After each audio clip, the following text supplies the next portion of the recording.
Fala pessoal, tudo bem? O meu nome é Túlio. No vídeo de hoje a gente vai comentar um pouquinho do fato relevante publicado pelo ALSR11.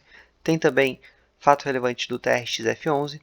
O Alzirão, aqui no fato relevante, vai comentar sobre a possibilidade de emissão de cotas, aquisição de fundo imobiliário, permissão para poder adquirir fundo imobiliário, permissão para poder adquirir ativo de liquidez diária. Tem até alguns pontos polêmicos. TRXF anuncia ali também a possibilidade de compra de um imóvel. Como tem muita coisa e esse vídeo eu gosto de fazer mais objetivo, sem perder mais tempo, vamos lá. Então aqui a gente está no fato relevante do ALZR.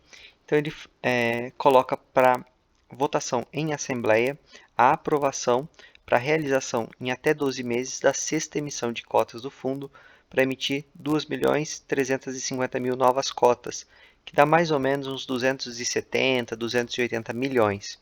Lembrando, pessoal, que esse fundo ele não tem capital pré-aprovado, então ele tem que fazer uma assembleia para aprovar a emissão de cotas e depois ele tem até 12 meses para chamar essa emissão. Aqui ele comenta sobre preço de emissão e distribuição primária, falando que isso vai ser oportunamente informado quando de fato a emissão for chamada, se esse tópico for aprovado agora nessa Assembleia. Vai ser votada dia 27 de março.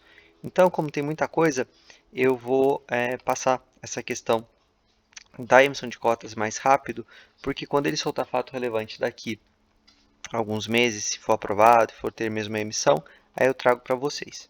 Tá? Lembrando que vai ser no mesmo esquema, tem direito de preferência, tudo tranquilo. Segundo ponto de votação da Assembleia de agora do dia 27, aprovação para eventual realização pelo Fundo de Investimentos em renda fixa, públicos ou privados e referenciados no DI com liquidez diária, exclusivamente para fins de gestão de caixa, que sejam administrados ou geridos, estruturados, distribuídos ou alienados no mercado secundário pelo administrador. Traduzindo, o que é isso? O fundo tem dinheiro em caixa, correto? Esse dinheiro ele tem que ficar rendendo alguma aplicação, ele não pode ficar parado ali na conta corrente.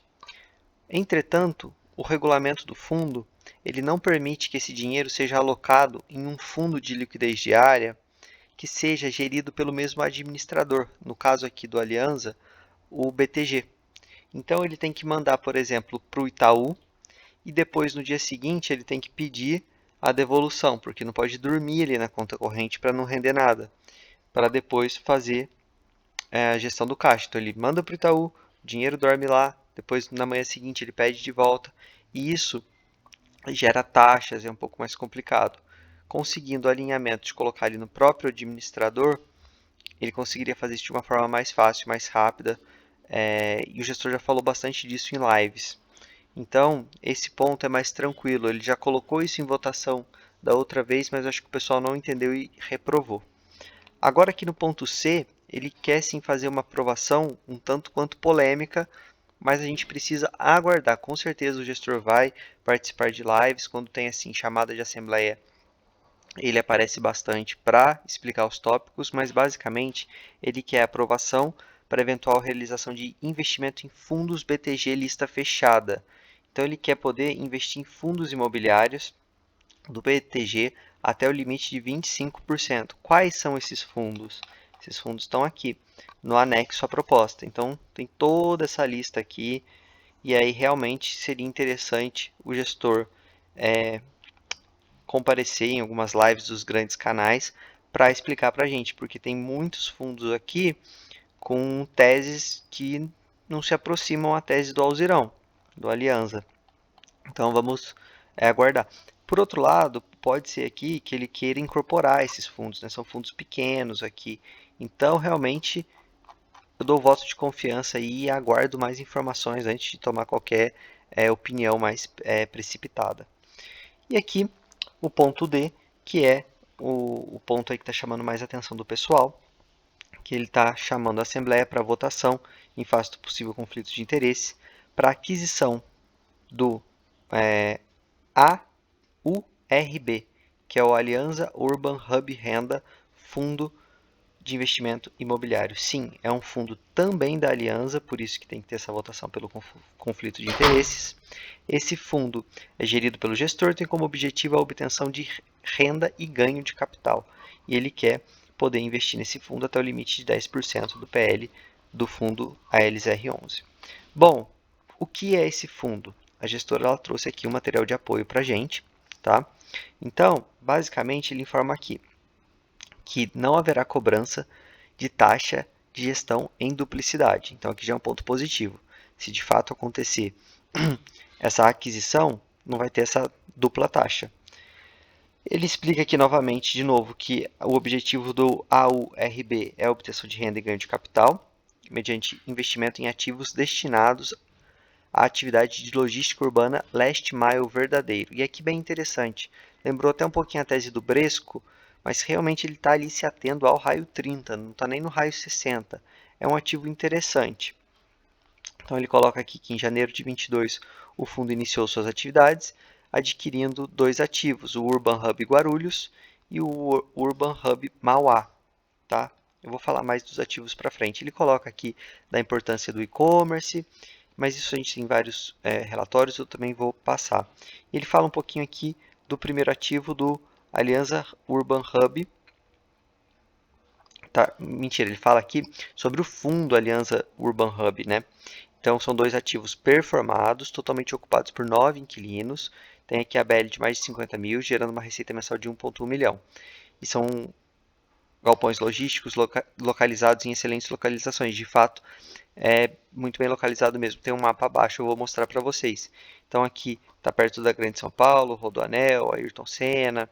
E super bem localizado, a gente pode ver. Tá vendo? Aqui é o raio 30, um ativo está aqui e o outro está aqui. Essa foi a fase 1 do AURB 11. E ele já comenta aqui que tem uma fase 2 em andamento para adicionar mais dois novos ativos, também no raio 30. Tá? São ativos que estão em fase avançada de desenvolvimento. Para 2024, mais um ativo e a aquisição também de ativos de terceiros. E como que ele vai fazer isso aqui? Ele coloca para a gente que nesta fase 2 do fundo está prevista uma nova emissão de 375 milhões. Lembrando, pessoal, que esse fundo, o AURB, ele ainda não é listado na bolsa, tá? Mas com certeza aqui vão ser investidores profissionais, né, que vão participar dessa emissão, vai ser aberta ao público também, mas aí tem aquele mínimo de cotas, enfim, para conseguir adquirir esses dois novos ativos, e a gente pode ver aqui também dentro do raio 30. Então, o que a gente pode fazer aqui de uma análise preliminar? Lembrando que tem que aguardar mais informações, que o gestor com certeza vai prestar indo em canais aí, participando de lives. São ativos de fato muito bem localizados. Agora, a aquisição do AURB pelo Aliança é boa? Aí a gente pode discutir que sim, que não, se tem conflito ou não. Falando dos ativos em si e da localização, de início eu gostei. Tá? Ele comenta aqui um pouquinho sobre os ativos em si. A gente tem aqui um consolidado das principais métricas, né? Indicadores do fundo. A gente consegue ver aqui a diversificação dos setores. Aqui também o vencimento dos contratos e tudo mais. Agora, um ponto, fala mais um pouquinho dos ativos aqui, ó, a gente consegue ver as distâncias. Então, é dentro do raio 30, praticamente dentro do raio 15, né? Brincadeira. Então, são imóveis bem localizados. Agora, o que é um pouquinho diferente do costumeiro é que são ativos que não têm contratos atípicos. O Aliança, a gente sabe que investe nesse tipo de ativo, mas nesse caso, ele coloca aqui que os contratos firmados no AURB são contratos tradicionais, prazo normalmente de 5 anos, tem multa, possibilidade de revisional no terceiro ano. Esses contratos normalmente têm ali atualização por um indexador, e aqui sim uma informação interessante, o fundo possui a possibilidade de assinar contratos atípicos com os atuais e futuros inquilinos, então quem sabe esses contratos atuais sejam convertidos em atípicos para manter ali a tese do fundo. Aqui a gente tem os inquilinos, ok? Tem um desses inquilinos que parece que ia sair do ativo, se eu não me engano é a GFL Log, mas ela desistiu, então tem esse risco, e aí que entra a importância da localização, dificilmente um ativo no raio 30 vai ficar vago. E aí ele coloca aqui se o fundo AURB possui alavancagem, ele diz que sim, praticamente 81 milhões, dívida contraída no início do fundo, 2022, tem carência de 2 anos. Então daqui a 2 anos vai começar ali a pagar alavancagem. A gente vai ter que acompanhar com mais calma isso daqui a alguns meses. E aqui ele coloca que os contratos são bem estruturados e reduzem o risco de inadimplência ou problemas de renovações. Vamos aguardar mais informações sobre isso aqui também. De início, pessoal, para concluir, que o vídeo já está longo, eu gostei, tá? A gente vai ter que discutir aqui e aguardar mais informações quanto à forma de aquisição, tá? E aí, quando o gestor fizer lives, ou se ele participar de algum, soltar um novo fato relevante, eu trago para vocês também.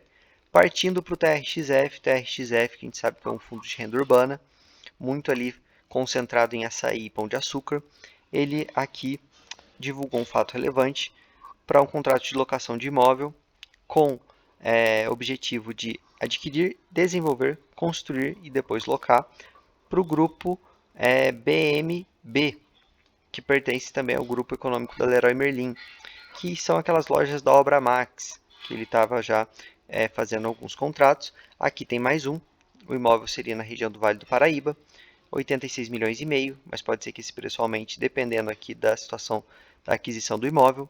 Prazo de 20 anos, completamente atípico, então é aquela rescisão antecipada, vai ter que pagar o saldo devedor integral inteiro em caso de rescisão. Tem também aqui a garantia locatícia em fiança outorgada pela Leroy. Então isso aqui traz mais robustez a esse tipo de contrato. Como eu falei aqui, a bandeira Obra Max, o fundo já deu um sinalzinho aqui de 1 milhão, vai ter que aguardar. E aqui o importante que a gente quer saber é como que isso vai ser pago. O fundo, pelo que eu vi no último relatório gerencial, tirando ali as despesas, tem mais ou menos em caixa 130 milhões. Tá? Então ele conseguiria pagar isso aqui à vista, mas dependendo eles conseguem fazer de uma forma estruturada para dar uma entrada e pagando em tranches, aí a gente vai ter que ver. E ele coloca que esse racional financeiro vai ser no futuro informado para a gente se de fato o contrato for fechado. Então a gente fica aqui aguardando. De início interessante também, principalmente porque o fundo vai começando a diversificar os seus inquilinos, que é um ponto aqui de receio do fundo. E a gente tem que aguardar o racional financeiro, espero que não alavanque em 100% essa compra, que eles consigam estruturar de uma maneira para não aumentar muito mais o risco do fundo. Desculpem o vídeo longo, mas como eu mostrei era muita coisa. Se gostaram, deixa o like, se inscreva. Lembrando, o nosso grupo do Telegram está aqui abaixo. Beleza? Valeu!